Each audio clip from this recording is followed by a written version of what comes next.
Okay, continuing and probably finishing my critical Let's Play of Modern Warfare 2 before we move on to Modern Warfare 3. At the end of the last episode, we saw Ghost and Roach get killed by Shepard when he betrayed us and now is evil for some reason. And Soap and Price managed to escape, and now we are kind of colluded with Makarov to go after Shepard. So although the whole game was about kind of going after Makarov, now in this final mission we've decided we're going to go get Shepard, and that's what we have to do first. So Nikolai, guy who we rescued in Modern Warfare 1, who's just been a helicopter pilot in this game, dropped us off. We're in Afghanistan somewhere. So we have this really clear reference to Modern Warfare 1 here. Firstly, we had Price under his disguise, kind of like the start of All Ghillied Up, when we were Price following some other guy. The mission is called just like old times, and this is also the first mission in Modern Warfare 2 where we're controlling Soap, our playable character for most of Modern Warfare 1. So there's this kind of returning to the past kind of thing where it's like Soap and Price, just like it used to be. And of course, now that we are controlling Soap, he doesn't talk. So we've probably heard Soap say the last thing he's going to say in this game. Worth the price we paid. Go ahead, Alpha. Deliver that all clear. Bravo. Sandstorm. Not much to see right now. Over. Zulu. We're starting our patrol east along the canyon. North side access road over. So we can hear them talking. They're clearly American. Let's take them out first. So like we're Take the two on the left. shooting Americans. 3, 2, 1. Mark. Just like old times. Alright, we've got to take out the other group. And then of course, Price says just like old times, linking back to the title of the mission. Quickly, let's take the other. So it's something that's very rarely mentioned upon when talking about Modern Warfare 2 and its jingoism, which it's super jingoistic. Oh, I missed which one he wanted me to take out. Hopefully this one.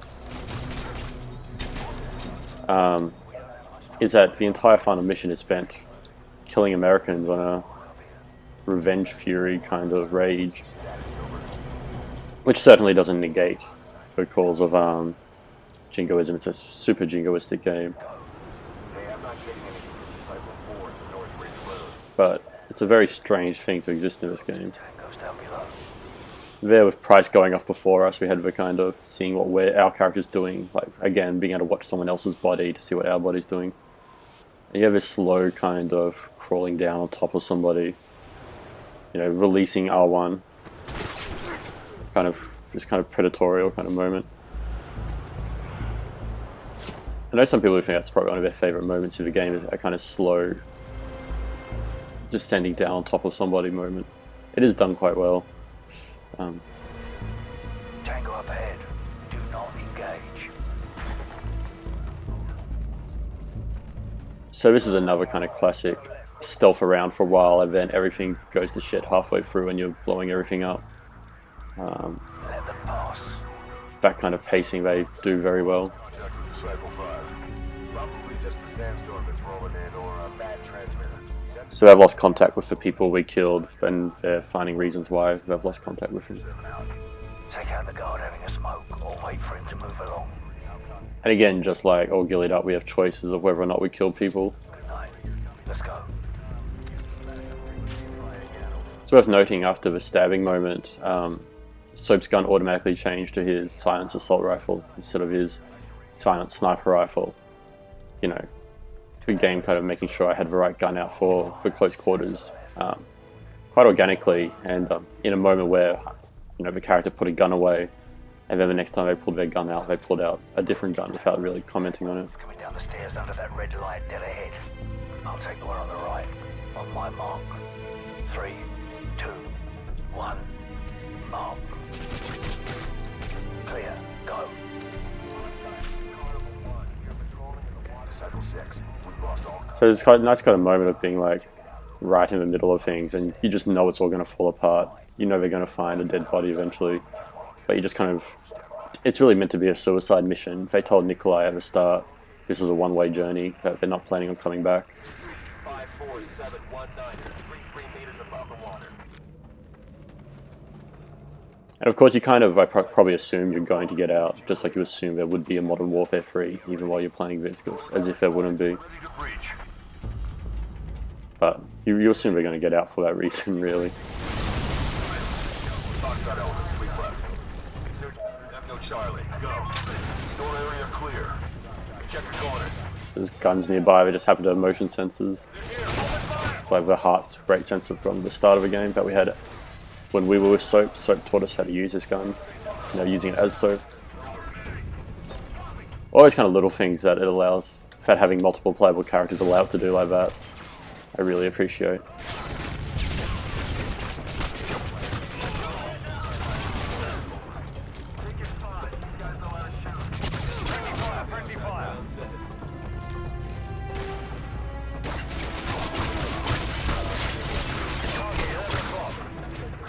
So this is all a mess, this level, like, you know, we're still post... Well, the level itself is alright, but we're kind of post, you know, find out Shepard's a bad guy. And it's not even clear who these people are. Like, is this the American army? Is this some private army that Shepard has built up that he's doing something else with? Like, what's the deal here?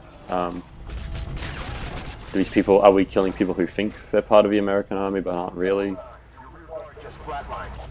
Not possible. We just cleared that area. Nobody's dead. It's rocks. Back up priority items and burn the rest. Fire teams just to lay them until we're ready to pull out. So Shepard's pretty clear that Price is coming for him.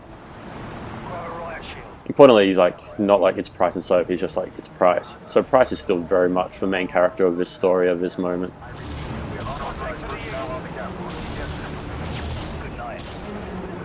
And we're really just here to support Price. Like, this is his story. You know, you can see that quite literally here, where we're just kind of keeping him protected while he shoots everyone for us.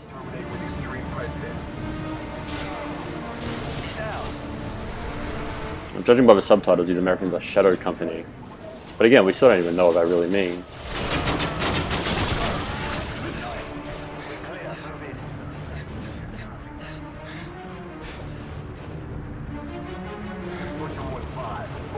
So you have that continued problem of like, why am I doing any of this? Which is never made clear. We're running out of time. Let's go. Target 12 o'clock.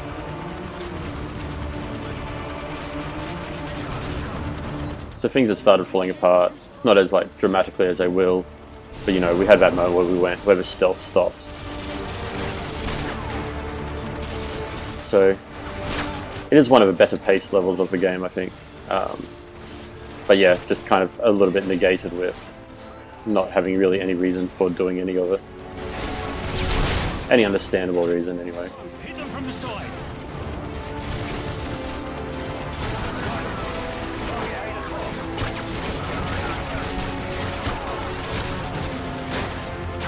Flank and hit them from the sides. But the way this game changes over time is quite dramatic. Like, thinking back to how it started in these videos, it's an American soldier in Afghanistan in a really kind of straightforward, modern military engagement kind of idea. And now, just straight up two characters from the first game who weren't even there at that point, taking out of some American conspiracy.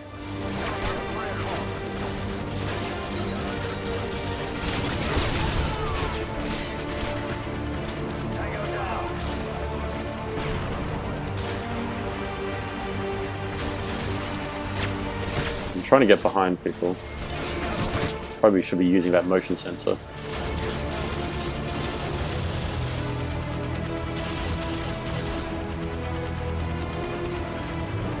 I guess we did it.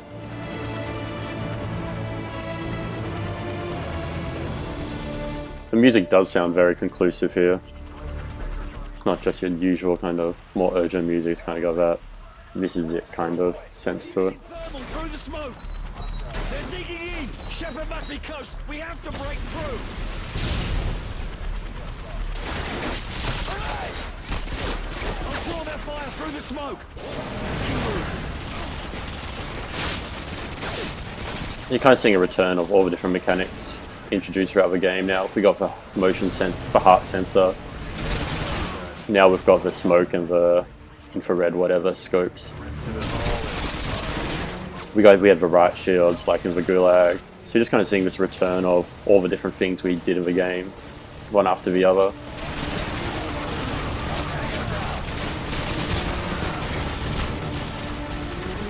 Oh, how did you go there?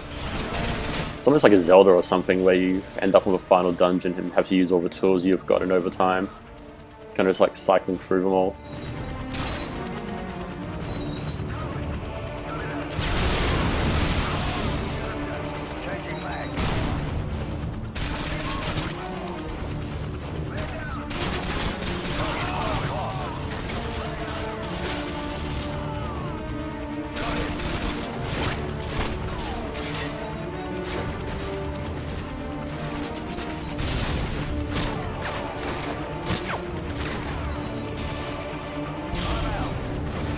That could work. Nope.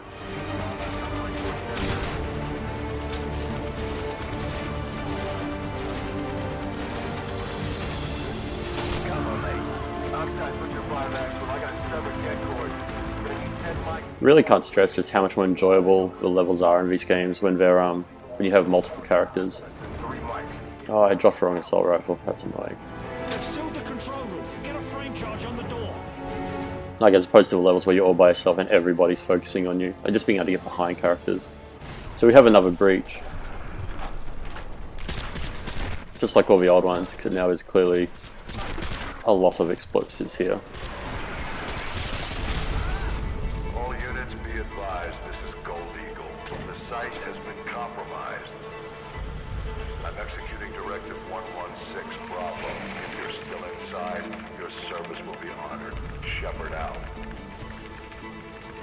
Override the door controls. Hurry! So we have further proof that you know, Shepard's kind of mad and willing to sacrifice everyone. He's going to blow the place up and kill everyone just to kill us. We have the timers on the screens back there, which I don't really have time to go back and show, as opposed to a kind of non-diegetic timer, which is nice. Excalibur, this is Gold Eagle. Fire mission. Target package Romeo. Danger close. And he's going to missile us as well. That's not a suggestion. Send it. So they're trying to really kind of stress Shepard's character, you know, which has kind of been a thing since the very start, when like on the very first mission they're like, since when has Shepard ever cared about danger close?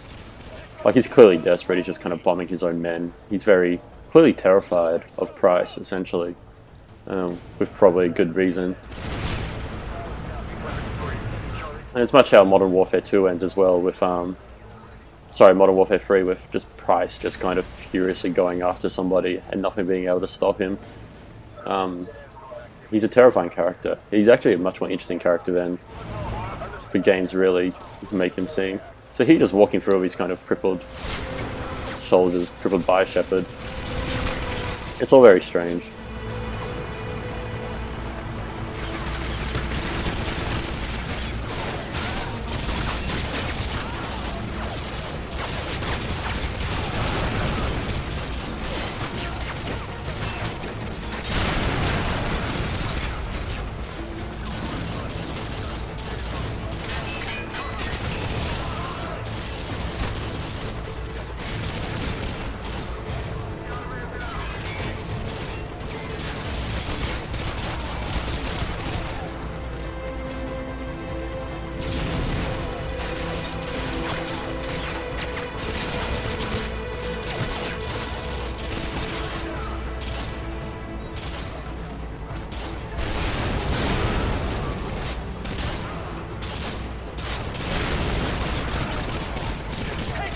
He's getting away! Shepard mentioned Zodiacs. There must be river access nearby. Let's go.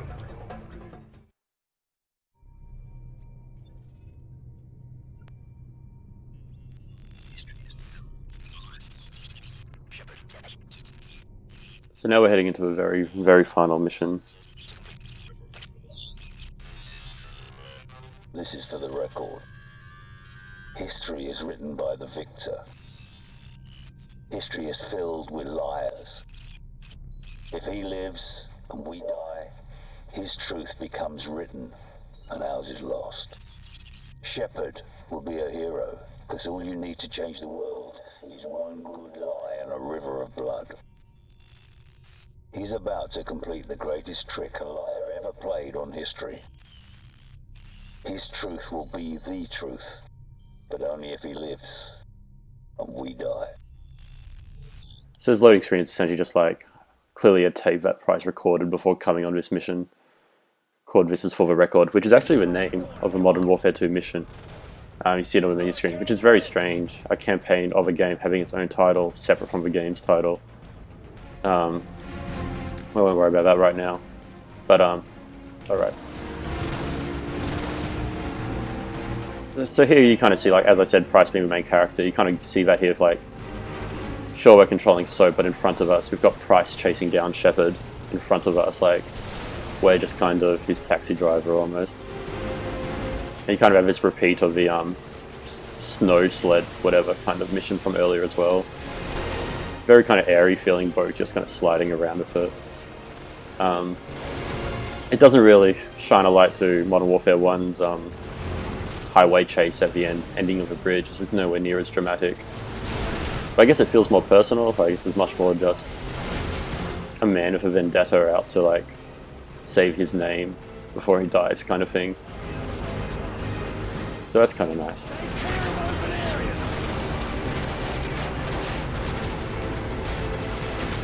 Alright, I can shoot, I forgot.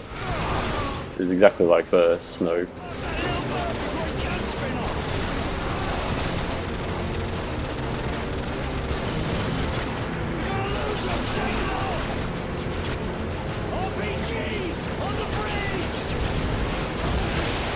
Again, I know I keep mentioning it and not in very particular terms. I enjoy the music here. It's become quite urgent again. It's just throughout the series, I think the music is super generic, but also quite solid in terms of going for whatever tone it wants to go for.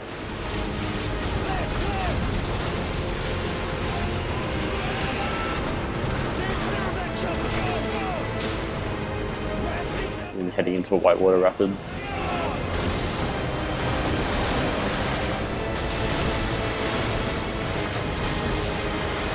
They don't draw out these sections either, they just kind of just go for as long as they go for. Like, you know, they go for a little while, but they don't go for too long. Which you can kind of say about the entire game. It's like, barely, what, maybe 5 hours long. I kind of appreciate that confidence to not draw it out, just because you're meant to fill these games up with stuff.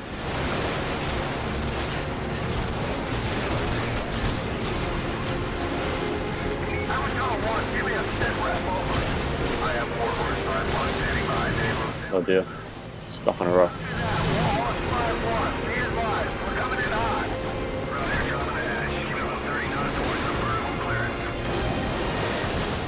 So they got picked up by a helicopter.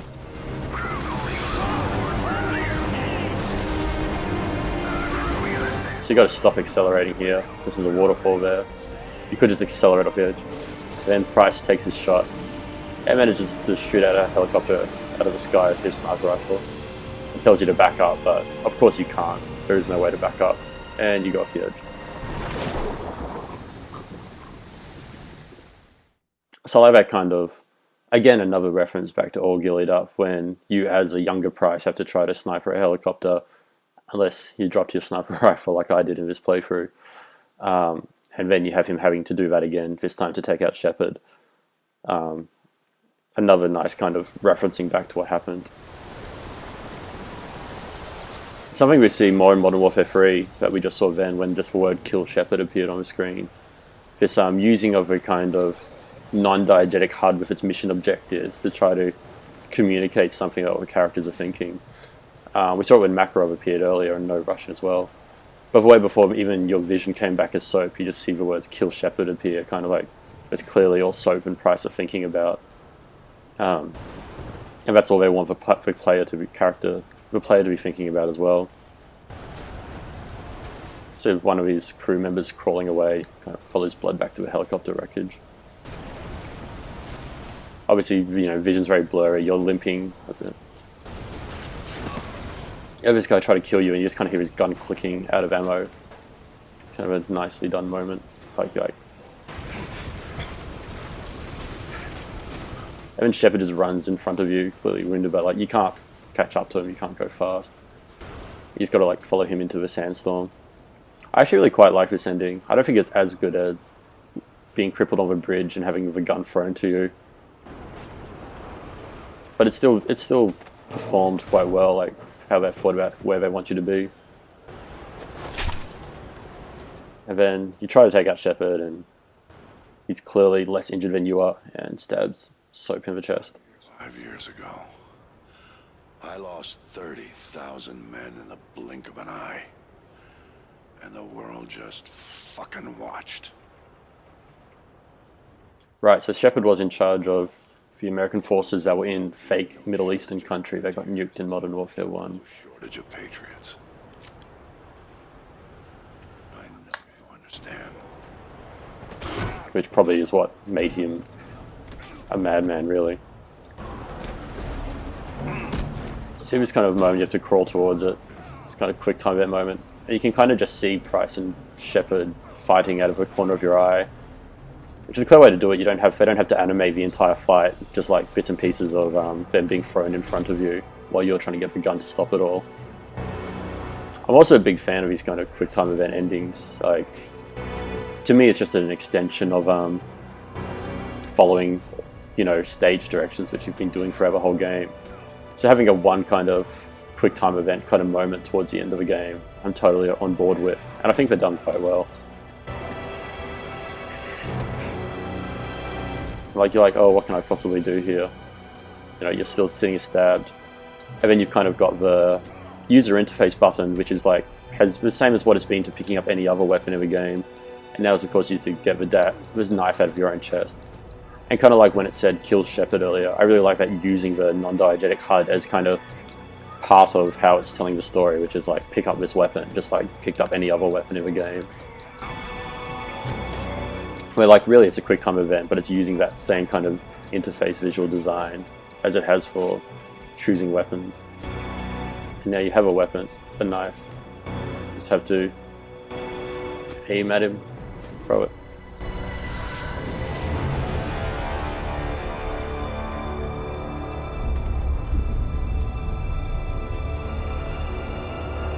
Something like, it never really manages to redeem itself and making Shepard a bad guy all of a sudden. It's like still quite ridiculous, but in itself I think as kind of how it's a quick time cinematic ending, I appreciate it a lot, and I'm glad they never take the big boss battle kind of ending that they just do the running and gunning, which is what the games are good at, and then have a nice kind of cinematic moment, which is what the games are good at, and then it ends. So Soap is too injured to move, but fully not dead because we're still looking through him. But we managed to save Price's life.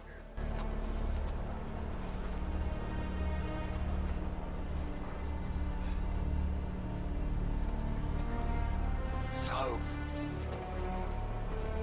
Soap.